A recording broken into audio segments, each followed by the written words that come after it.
Good morning. Today's Bible reading, my voice holds out, is 1 Corinthians 5 through 8. We'll get through it. It's allergy season, and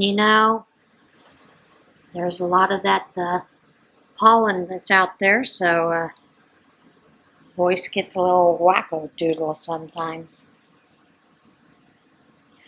I also received a report of scandalous sex within your church family, a kind that won't be tolerated even outside the church. One of your men is sleeping with his stepmother, and you're so above it all that it doesn't even faze you. Shouldn't this break your hearts? Shouldn't it bring you to your knees in tears? Shouldn't this person and his conduct be confronted and dealt with? I'll tell you what I would do, even though I'm not there in person. Consider me there, right there with you, because I can fully see what's going on.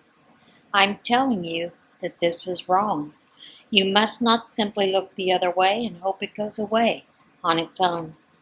Bring it out in the open and deal with it in the authority of Jesus, our Master. Assemble the community. I'll be present in spirit with you, and our Master Jesus will be present in power.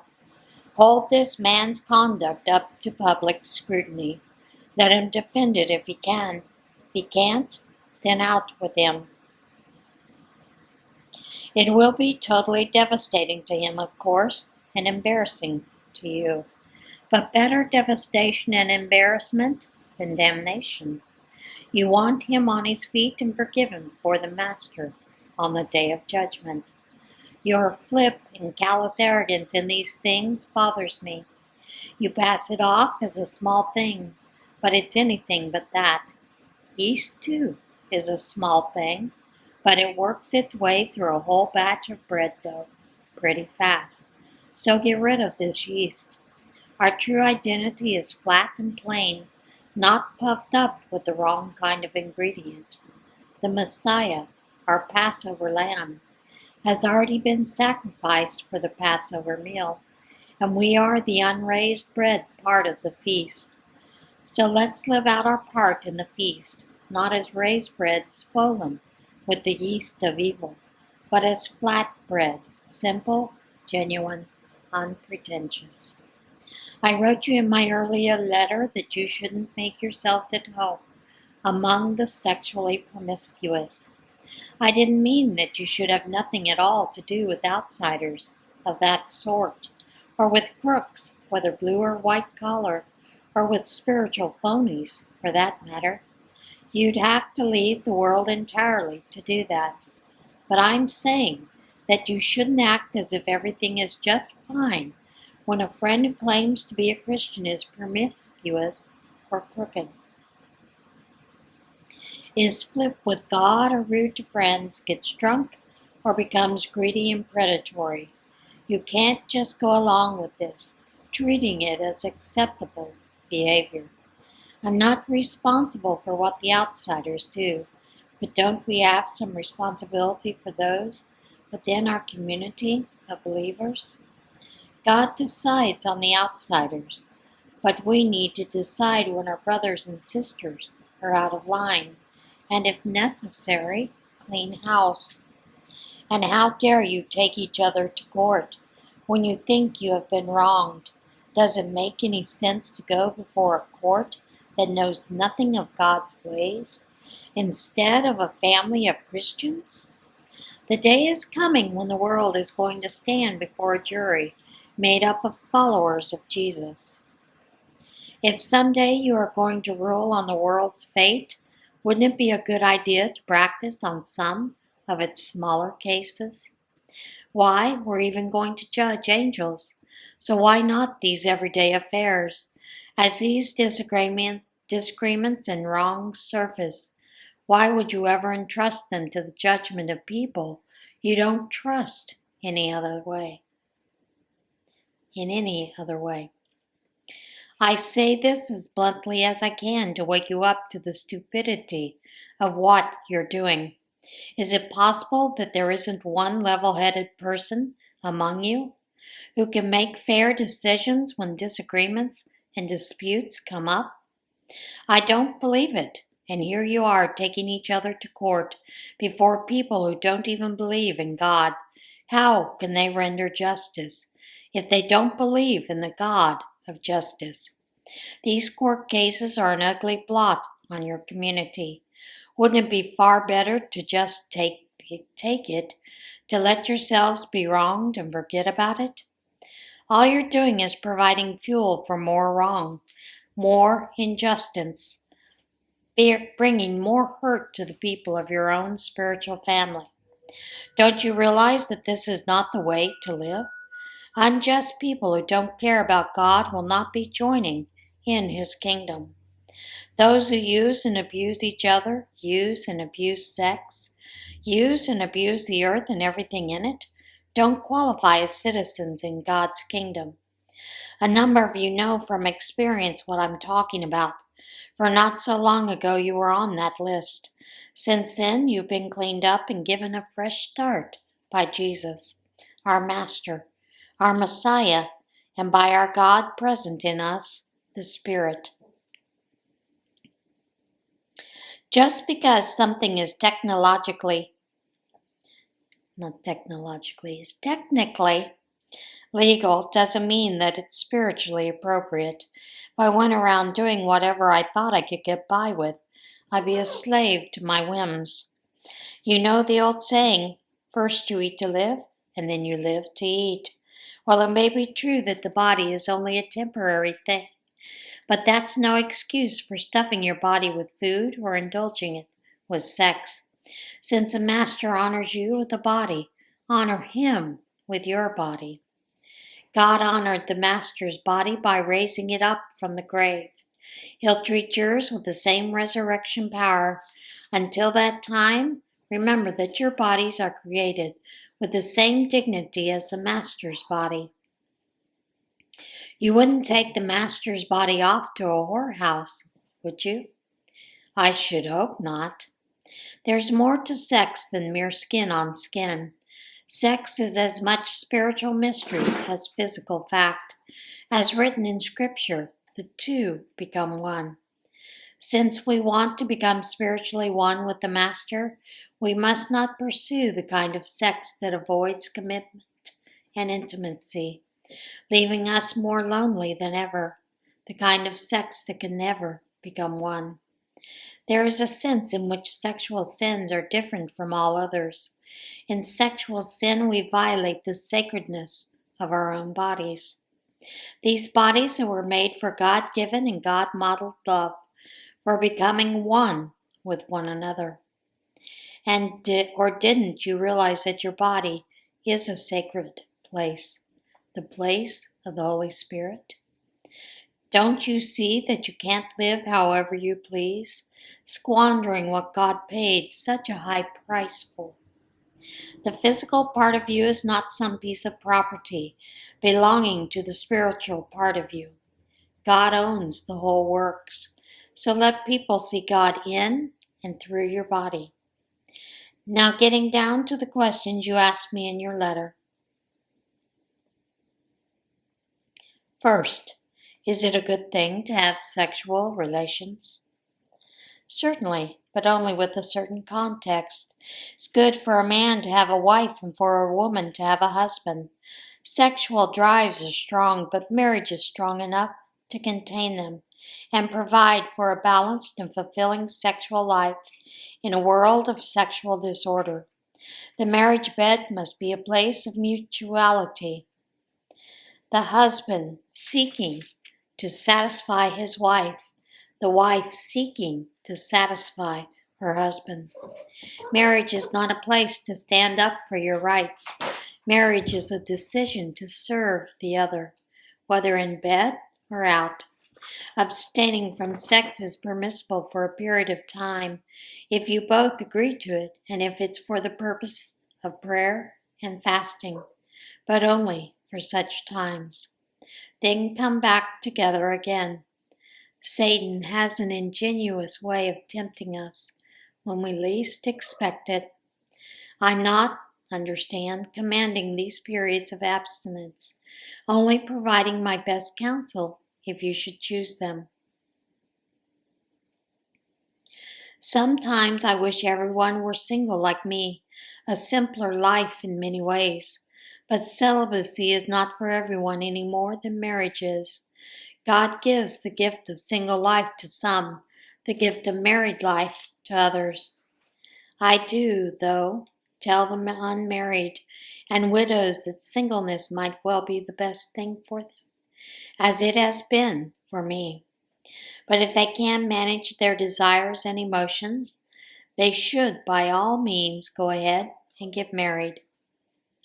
The difficulties of marriage are preferred by far to a sexually tortured life as a single. And if you are married, stay married. This is the Master's command, not mine. If a wife should leave her husband, she must either remain single or else come back and make things right with him. And a husband has no right to get rid of his wife. For the rest of you who are mixed marriages, Christian married to non-Christian, we have no explicit command from the Master. So this is what you must do. If you are a man with a wife who is not a believer, but who still wants to live with you, hold on to her. If you are a woman with a husband who is not a believer, but wants to live with you, hold on to him. The unbelieving husband shares to an extent in the holiness of his wife, and the unbelieving wife is likewise touched by the holiness of her husband. Otherwise, your children would be left out as it is. They also are included in the spiritual purposes of God. On the other hand, if the unbelieving spouse walks out, you've got to let him or her go. You don't have to hold on desperately. God has called us to make the best of it, as peacefully as we can. You never know, wife. The way you handle this might bring your husband not only back to you, but to God. You never know, husband. The way you handle this might bring your wife not only back to you, but to God. And don't be wishing you were someplace else or with someone else. Where you are right now is God's place for you. Live and obey and love and believe right there. God, not your marital status, defines your life. Don't think I'm being harder on you than on others. I give this same counsel in all the churches. Were you Jewish at the time God called you? Don't try to remove the evidence. Were you non-Jewish at the time of your call? Don't become a Jew. Being Jewish isn't the point. The really important thing is obeying God's call, following His commands. Stay where you were when God called your name. Were you a slave? Slavery is no roadblock to obeying and believing. I don't mean you're stuck and can't leave. If you have a chance at freedom, go ahead and take it. I'm simply trying to point out that under your new master, you're going to experience a marvelous freedom you would have never dreamed of. On the other hand, if you were free when Christ called you, you'll experience a delightful enslavement to God you would have never have dreamed of. All of you, slave and free both, were once held hostage in a sinful society. Then a huge sum was paid out for your ransom. So please don't, out of old habit, slip back into being or doing what everyone else tells you. Friends, stay where you were called to be. God is there. Hold the high ground with Him at your side. The Master did not give explicit direction regarding virgins, but as one much experienced in the mercy of the Master and loyal to him all the way, you can trust my counsel. Because of the current pressures on us from all sides, I think it would probably be best to stay just as you are. Are you married? Stay married. Are you unmarried? Don't get married. But there's certainly no sin in getting married, whether you're a virgin or not. All I'm saying is that when you marry, You take on additional stress in an already stressful time, and I want to spare you if possible. I do want to point out, friends, that time is of the essence. There is no time to waste, so don't complicate your lives unnecessarily. Keep it simple in marriage, grief, joy, whatever. Even in ordinary things, your daily routines of shopping and so on. Deal as sparingly as possible with the things the world thrusts on you. This world, as you see it, is on its way out. I want you to live as free of complications as possible. When you're unmarried, you're free to concentrate on simply pleasing the Master. Marriage involves you in all the nuts and bolts of domestic life and in wanting to please your spouse, leading to so many more demands on your attention. The time and energy the married people spend on caring for and nurturing each other. The unmarried can spend in becoming whole and holy instruments of God. I'm trying to be helpful and make it as easy as possible for you, not make things harder. All I want for you is to be able to develop a way of life in which you can spend plenty of time together with the Master without a lot of distraction. If a man has a woman friend to whom he is loyal, but never intended to marry, having decided to serve God as a single, and then changes his mind deciding he should marry her, he should go ahead and marry. It's no sin. It's not even a step down from celibacy, as some say. On the other hand, if a man is comfortable in his decision for a single life in service to God, and it's entirely his own conviction and not imposed on him by others, he ought to stick with it. Marriage is spiritually and morally right and not inferior to singleness in any way. Although, as I indicated earlier, because of the times we live in, I do have pastoral reasons for encouraging singleness. A wife must stay with her husband as long as he lives. If he dies, she is free to marry anyone she chooses. She will, of course, want to marry a believer and have the blessing of the Master. By now you know that I think she'll be better off staying single. The Master, in my opinion, thinks so too. The question keeps coming up regarding meat that has been offered up to an idol. Should you attend meals where such meat is served or not? We sometimes tend to think we know all we need to know to answer these kinds of questions. But sometimes our humble hearts can help us more than our proud minds. We never really know enough until we recognize that God alone knows it all. Some people say, quite rightly, that idols have no actual existence, that there's nothing to them, that there is no God other than our one God, that no matter how many of these so-called gods are named and worshipped, they still don't add up to anything but a tall story. They say, again, quite rightly, that there is only one God the Father, that everything comes from Him, and that He wants us to live for Him. Also, they say that there is only one Master, Jesus, the Messiah, and that everything is for His sake, including us. Yes, it's true. In strict logic, then, nothing happened to the meat when it was offered up to an idol. It's just like any other meat. I know that, and you know that. But knowing isn't everything. If it becomes everything, some people end up as know-it-alls, who treat others as know-nothings. Real knowledge isn't that insensitive. We need to be sensitive to the fact that we're not all the same level of understanding in this. Some of you have spent your entire lives eating idol meat, and are sure that there's something bad in the meat that then becomes something bad inside of you. An imagined and conscience shaped under those conditions isn't going to change overnight.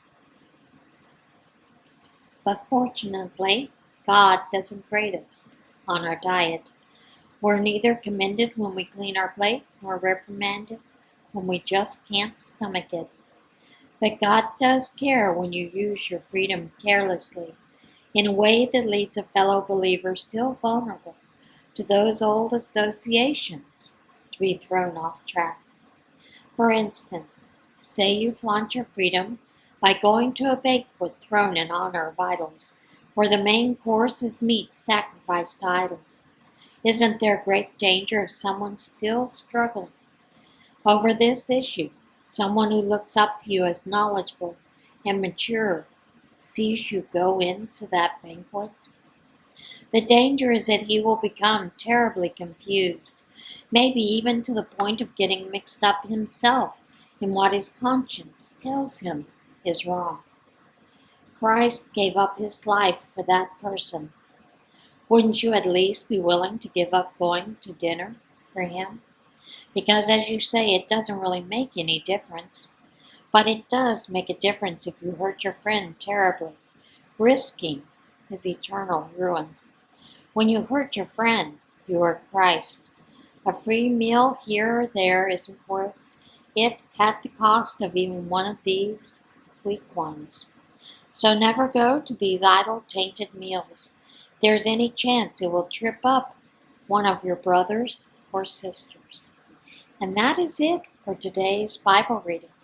As always, get in touch with God today, and I'll see you again tomorrow. Bye.